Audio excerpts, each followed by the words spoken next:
All right, good afternoon. And this paper is from the Centre for Native Title Anthropology, and it addresses critical issues for the sustainability of applied anthropologists in the sector. The themes I touch on have been mentioned by others today, and your perspectives in the CNTA online survey conducted in 2022, and it's available on the CNTA website. But today I want to ask broad questions about where reform for workplace sustainability is needed and how we can achieve reform and who must take responsibility for reform in the native title system. And an expanded version of this paper will be on the CNT website after the conference.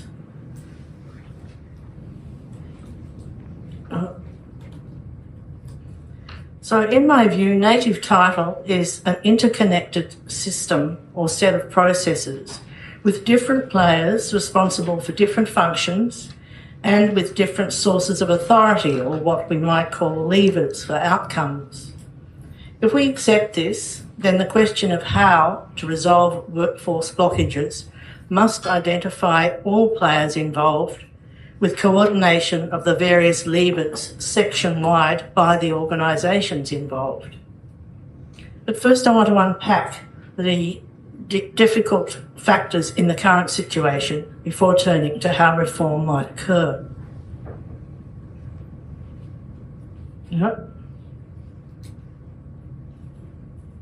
So let me assume that you share my belief that native title anthropologists are vital to the just, reliable and timely resolution of native title matters, not least because sustainability of the sector depends on having professional capability available to meet the business requirements of native title organisations and to meet the federal court's legal requirements.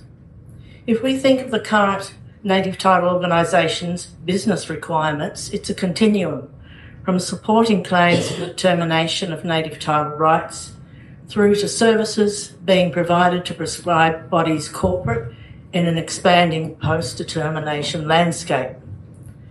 Yet, one of our system-wide challenges is whether present organisational conditions are uniform and sufficient to sustain existing capabilities and whether these capabilities are adequate in a dynamic operating environment. So where are we now? It's the fourth decade since Mabo and the passing of the Native Title Act, and serious risks to workforce sustainability are evidence. In the past, universities were the training ground for applied anthropologists. However, over the past decade, many courses offered in anthropology have either terminated or cut back significantly, and this was a concern flagged by the Federal Court Survey in 2021 after they looked at what tertiary courses were relevant to the sector's workforce needs, and David Trigger talked in more detail about some of the reasons behind this. The demand for skills, however, is expanding as new areas of work emerge in compensation, dispute settlement, agreement making and cultural heritage, and services to PBCs. And in the post-determination space, as we've heard from Corey. However, the expanding demand for anthropological skills is complicated by certain sector-wide dynamics, such as the progressive retirement of an ageing expert cohort, apart from Lee, competition from other industries, and the more active management of claims by the Federal Court to speed up their completion rates. The impact of these dynamics led CNTA to several information gathering activities. The survey's been mentioned already, but CNTA went further and held some workshops with native title research managers to look at the pressures that they identified.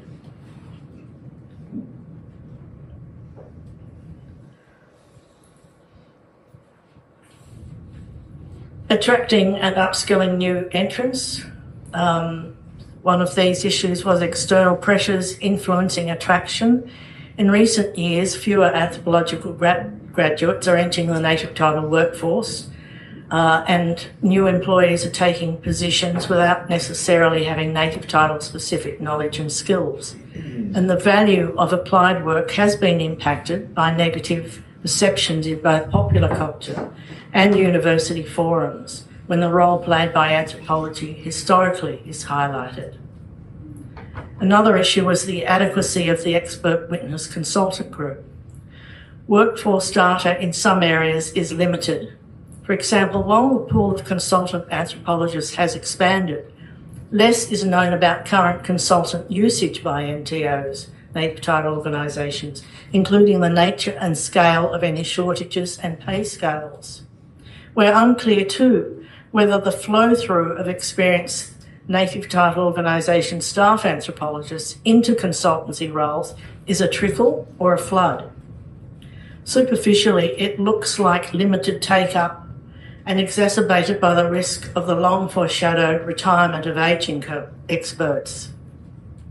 If confirmed, these trends have implications for delays in bringing claims to court and their progress through the legal system, alongside risks to achieving quality outcomes. And now a word on classification structures and pay issues. The research managers voiced concern to CNTA about pay scales and job classification scales, which is something Emma went into in more detail. They argue for the value of a framework where graduations of skill and experience could promote recognition of capability levels amongst staff anthropologists.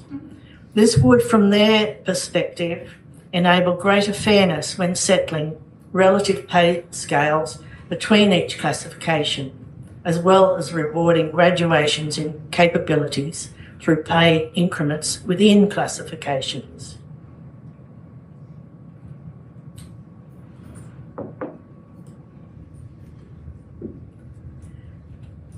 The survey results have been mentioned already: burnout, lack of career pathways and progression, and the moral implications of anthropologists' work. And I want to add two additional concerns which were raised in the study that was done on women in native title. And these are gender-specific issues which have been explored but still await resolution in workplaces, and workforce management issues within native title organisations. I'll come back to these. I won't go into a lot of detail about burnout because Emma's done that in comprehensive ways, but it's things like the stressful interactions with claimants, the physical and mental toll of field work, personal safety issues, long driving hours, and the work-life balance issue. And many of these factors, of course, are foundational to workplace health and safety issues and impact directly on retention. Career paths and progressions were frequently raised in the survey, and we note that for smaller organisations this can be more problematic than for larger organisations because there's a restriction in the breadth and level of work and reduced development opportunities. And other influential factors of concern were needing to relocate for advancement, although we've had another position built around that. The complexities of moving into a consultant role, which we've also just heard of, and the ability in the long term to move out of the sector. That is a question of what's my future employment and are my skills transferable? I'll briefly mention the moral implications of the anthropologist's role at work. This is particularly because of the post-colonial connotations and a current political view of this past, and I think that was canvassed very well by David this morning. So let me turn then to the gender-specific challenges. Gender safety and dynamics for women arise in the context of a devaluing of women's skills and experience, expectations for women to perform domestic and emotional labour, the risks to women's personal safety and field work, the normalisation of verbal abuse, and feeling unable to report concerns to management or not being aware of how to report instances of inappropriate behaviour. Respondents and research managers did identify innovative approaches that are being taken in some organisations, and they supported this through the shared community of practice. However, they basically felt that the implementation of policies and protocols for managing work was patchy and in need of strengthening. And they also felt that HR areas had little understanding of the nature of anthropologists' work, especially in field work and disputation. So if we can identify factors undermining workforce sustainability, as I've outlined above, how and who is responsible for addressing these risks? And this leads me to my final discussion. If we accept that native title is a system with processes managed by various agencies and institutions, then we must include funding bodies who impact the sector workforce in significant ways. For example, sufficient funding to native title organisations is necessary for competitive staff remuneration in the face of external competition. And funding agencies like NIAA play a significant role in the native title sector since they set the overall expectations of the sector, as is reflected in the key performance indicators for each output area that NTOs must achieve under their funding agreements, and because such funding determines whether organisations can compete with external employment salaries.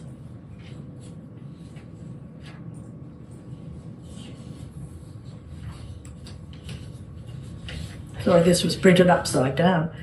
And whether, and to some extent, how NTOs can respond to changing business requirements to enable them to achieve the KPIs set for them. What funding is authorised to be used for or otherwise prescribed, and what caps are set on which activities, for example, operational costs versus funding available for the use of consultants, and whether supplementary support such as via AGD's grant program, can ease sector-wide workforce pressures. NIAA undertakes regular, independent, in-depth performance reviews of native title organisations to ensure that organisations are providing value for money through the provision of high-quality services to claimants and holders. This includes whether an organisation has governance and management structures, organisational policies and an organisational culture that supports efficient and effective project delivery and is adequately supporting PBCs towards self-sufficiency and has developed its planning for a post-determination environment. Funding agencies exercise responsibilities to identify sector-wide challenges and take remedial action against threats to workforce sustainability in conjunction with NTOs and stakeholders as appropriate. And CEOs and their boards play equally important roles since they carry key responsibilities to drive and oversee their workforce strategy, supported by HR. Any effective workforce planning by organisations must nevertheless build on capability assessments linked to the NTO's objectives for meeting current and emerging client service needs.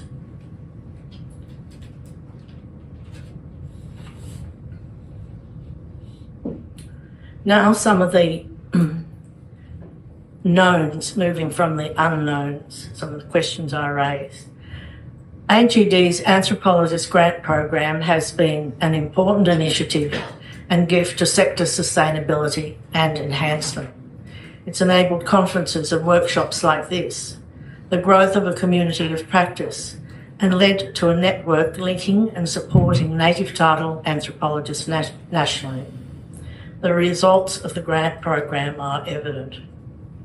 On Monday and Tuesday this week, CNTA with UQ sponsored a 2-day workshop for 21 early career native title anthropologists.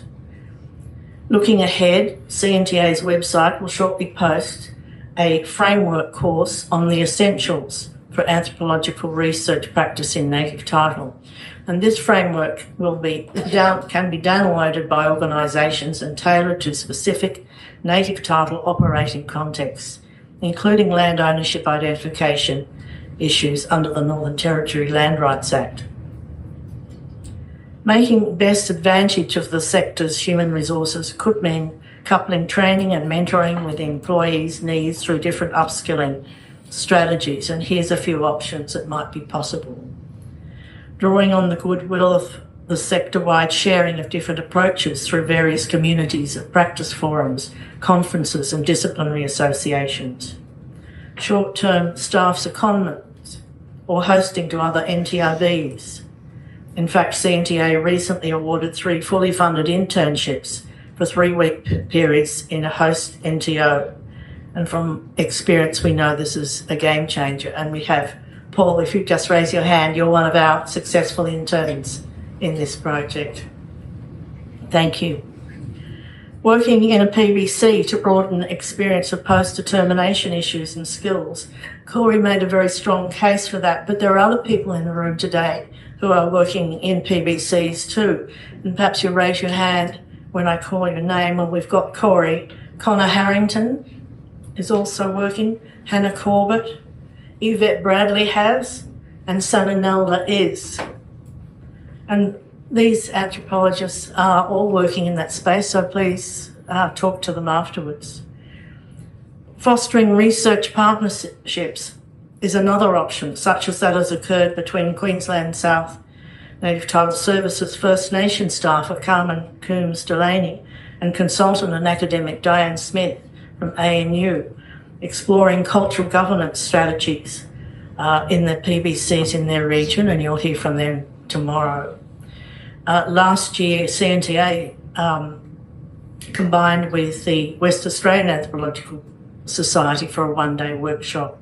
So the point I'm making here is that impact is enhanced if we collaborate and coordinate with other parts of the system. I'll say the importance of giving OH&S issues has been raised today, and it's a high priority in working conditions. And here I draw your attention to the work of the Safety and Risk in Professional Anthropology, headed by Emily Sexton and James Rose. If you both put your hand up so people know where you are. Their work is volunteer-based and practitioner-led, and it's focused on physical and psychological safety.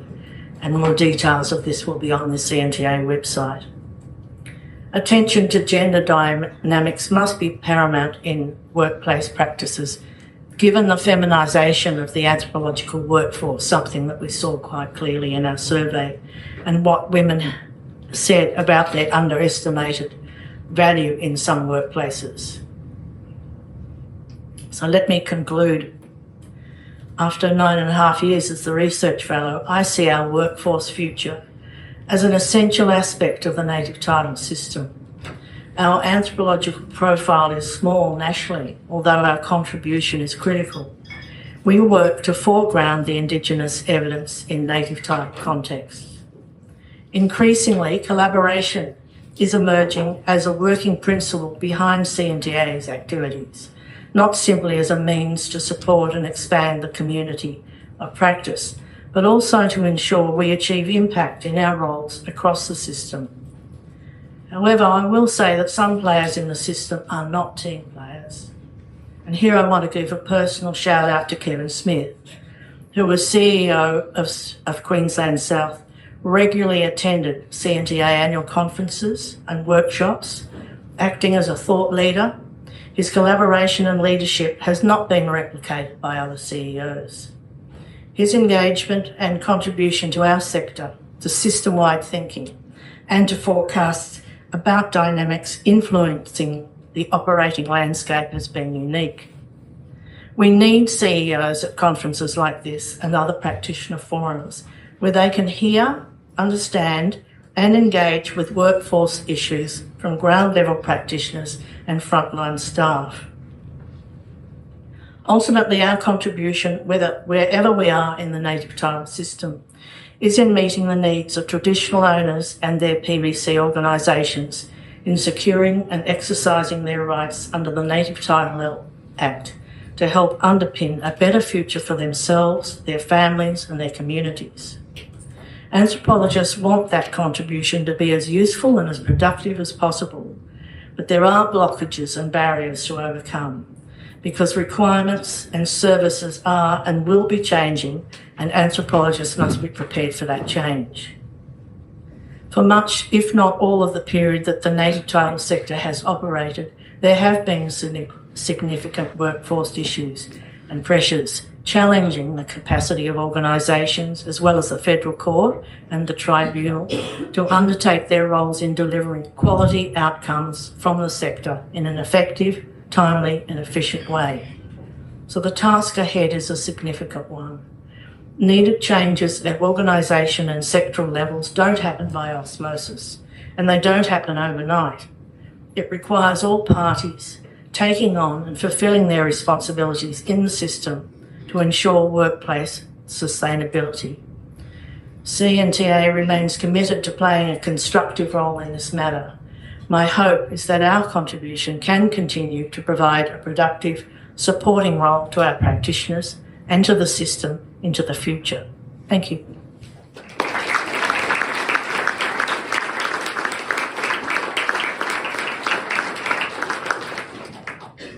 Thank you, Julie, for your insightful paper and all your hard work along with the team. Are there any questions for Julie? We have 7 minutes.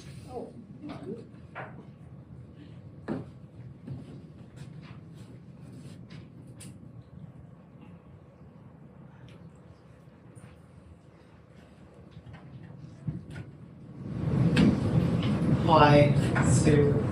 I don't know if you can hear me, is it on?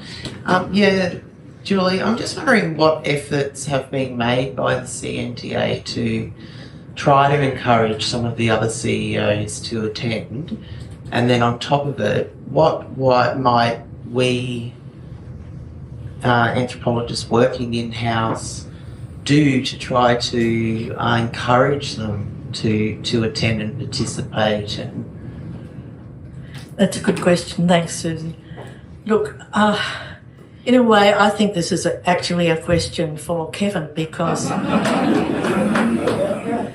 you came, I would suspect, because you're interested in the sector and what was happening in the sector, and you wanted to talk to those people who were at the front line in that sector.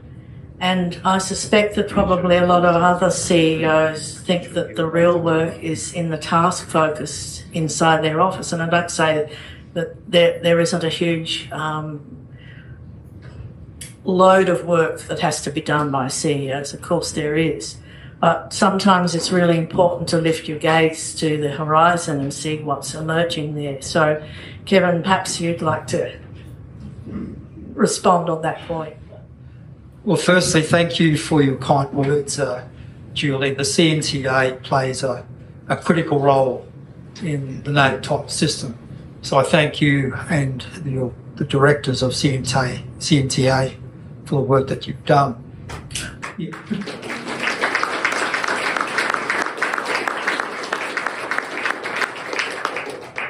I'll be talking a little bit about this tomorrow morning in my presentation, but the reason why I participate as a CEO at Queensland South at these forums is that when I took over the role, there was an amalgamation of part of the Carpentaria Land Council, Goorang Land Council and Queensland South Native Title Services. And there was only one connection report that really was a proper connection report in that sense, and that was written for Quantamuka people. And throughout the whole region, there weren't very many reports at all. They were reports that were responding to the Future Act regime, and they were reports that kept changing. I'm glad Kevin Murphy qualified. It wasn't me who sacked him after that 30-day period. But that, I could say that was typical. You didn't like the opinion from the anthropologist, we'll just purchase another opinion. And that's antithetical to the role of an expert, and it's antithetical to how you progress a claim. So the reason why I came to these forums is I just wanted to understand a discipline that I didn't know very well, but I knew was critical to moving the system forward. And I have tried many times to entice my colleagues when I was a CEO to come along, because you get this understanding of the issues at a ground level. And it may be that they were busy doing other things, but I have to say, it's a bit forthright for me to speak on behalf of the system, since I'm no longer in the rep body system. But I think that there was an appreciation, always an appreciation of the role that all of you play, whether you're consultant or in-house anthropologists. And I don't think you should take the fact that they're not here should not detract from their views that you are important, you're important to the system. All rep bodies have very, very effective research units, and they're used critically in the way that the work is done. But I think, and Corey and Emma and Amy spoke really clearly about how the operating environment is becoming more complex, and we need people like anthropologists to actually navigate that system. So, and I think CEOs simply need to come to this forum, and so I think that'll be the work for who the baton is handed on to. But I think that you've played a very important role and a credible role, and you should be commended. But look, CEOs do need to come to forums like this. Thank you. Thank you.